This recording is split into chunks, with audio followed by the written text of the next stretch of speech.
গজব আসলে বিপদ আপদ দূর হয়ে যায় দুইটা জিনিসে, একটা হলো দান সাদাকা, আরেকটি হলো ইস্তেগফার।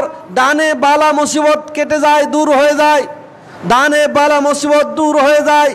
আর ইস্তেগফারের মাধ্যমে বালা মুসিবত দূর হয়ে যায়। আল্লাহ রাব্বুল আলামিন বলেন সূরা নিসা 110 নম্বর আয়াত, ওমাই ইয়ামাল সুআন, যে ব্যক্তি গুনাহ করে ফেলে, আও আজলিম নাফসাহু, অথবা নিজের উপর জুলুম করে, যে ব্যক্তি গুনাহ করে, যে ব্যক্তি পাপ কাজ করে, আও আজলিম নাফসাহু, সীমা লঙ্ঘন করে, জুলুম করে নিজের প্রতি, সুম্মা ইস্তাগফিরিল্লাহ, আল্লাহর নিকটে ক্ষমা প্রার্থনা করে, সুম্মা ইস্তাগফিরিল্লাহ ইয়াজিদিল্লাহ গফুরার রহিমা, আল্লাহ হলেন গফুর রহিম। ওই ব্যক্তি আল্লাহকে পাবে ক্ষমাশীল হিসেবে, ওই ব্যক্তি আল্লাহকে পাবে ক্ষমাশীল হিসেবে যে ব্যক্তি গুনাহ করার পরে, পাপ কাজ করার পরে, নিজের নফসের প্রতি জুলুম করার পরে আল্লাহর কাছে সুম্মা ইস্তাগফিরিল্লাহ, আল্লাহর কাছে ক্ষমা প্রার্থনা করে। মুখে শুধু আস্তাগফিরুল্লাহ বলে না, মুখে শুধু আস্তাগফিরুল্লাহ বলে না, কি বলে? সূরা মাইদা 39 নম্বর আয়াত, ফামান তাবা মিন বাদি যুলমিহি ওয়া আসলাহা ফাইন্নাল্লাহা ইয়াতুবু আলাইহি ইন্নাল্লাহা গফুরুর রহিম। আল্লাহ রাব্বুল আলামিন বলেন ফামান তাবা মিন বাদি যুলমিহি, যে ব্যক্তি জুলুম করার পরে, সীমা লঙ্ঘন করার পরে আল্লাহর কাছে তওবা করে, ওয়াসলাহা, এবং নিজেকে সংশোধন করে নেয়, মানে অন্যায় থেকে জুলুম থেকে বিরত হয়ে ওয়াসলাহা, নিজেকে সংশোধন করে ওই গুনাহ থেকে ফিরে আসে, তওবা করে, ফাইন্নাল্লাহা ইয়াতুবু আলাইহি, আল্লাহ ওই ব্যক্তির তওবা কবুল করে, ইন্নাল্লাহা গফুরুর রহিম, আল্লাহ হলেন অতীব ক্ষমাশীল, আল্লাহ হলেন অতীব দয়াশীল। উপস্থিত সম্মানিত ভাই এবং বোনেরা, মনে রাখবেন আল্লাহর কাছে যে ইসলাহ করে, তওবা করে, ক্ষমা চায়, আল্লাহ রাব্বুল আলামিন ওই ব্যক্তিকে ক্ষমা করে দেয়। এখন মানুষ যেভাবে পরিবর্তন হয়ে গেছে, দেখেন কোনো বিরোধী দল আর সরকারি দলের লড়াই নেই, কেউ কারো বিরুদ্ধে বলে না।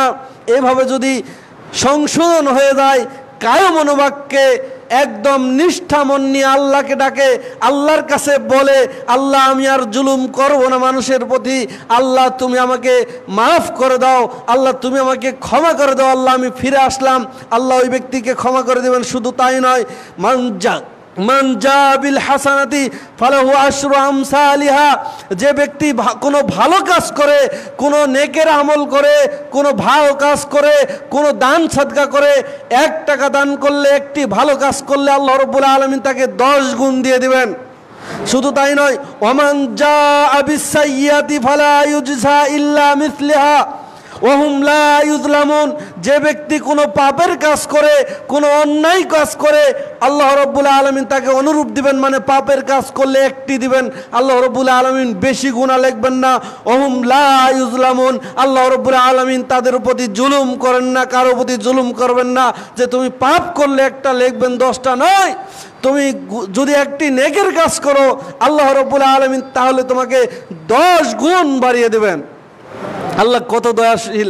আল্লাহ রাব্বুল আলামিন সূরা ফুরকানের 70 নম্বর আয়াতে আল্লাহ রাব্বুল আলামিন বলছেন, ইল্লা মান তাবা ওয়া আমানা ওয়া আমিলা সলিহান ফাউলাইকা ইউবাদদিলুল্লাহু সাইয়্যাতিহিম হাসানা। বান্দা, তুমি গুনাহ করেছো, রাত দিন গুনাহ করো, তুমি অনেক পাপ করেছো, তুমি অনেক পাপ করেছো, তুমি অনেক পাপ করেছো, এখন তোমার উপরে গজব দিয়েছি, সারা বিশ্বের মানুষ হাহাকার করছে, তোমরা আমার কাছে তো ঈমান আনো এবং আমলে সলেহ করো। কি শর্ত? ঈমান আনার পরে আমলে সলেহ করো, পরিপূর্ণভাবে আমলে সলেহ করো। ফাউলাইকা ইউবাদদিলুল্লাহু সাইয়্যাতিহিম হাসানা, তোমার পূর্বে যত গুনাহ ছিল সমস্ত গুনাহকে আমি আল্লাহ রাব্বুল আলামিন নেকিতে পরিপূর্ণ করে দেব। পৃথিবী ভর্তি তোমার গুনাহ করতে করতে আসমান জমিন কালো হয়ে গেছে, সমস্ত আসমান এবং জমিনকে আমি আল্লাহ সাদা বানিয়ে দেব তোমার তওবার কারণে, তোমার আমলে সলেহের কারণে আমি আল্লাহ তোমার গুনাহগুলি ক্ষমা করে দেব। শুধু ক্ষমা করে দিব না, তোমার যত পাপ ছিল সমস্ত পাপকে আমি আল্লাহ নেকিতে পুরা করে দেব। আল্লাহু আকবার।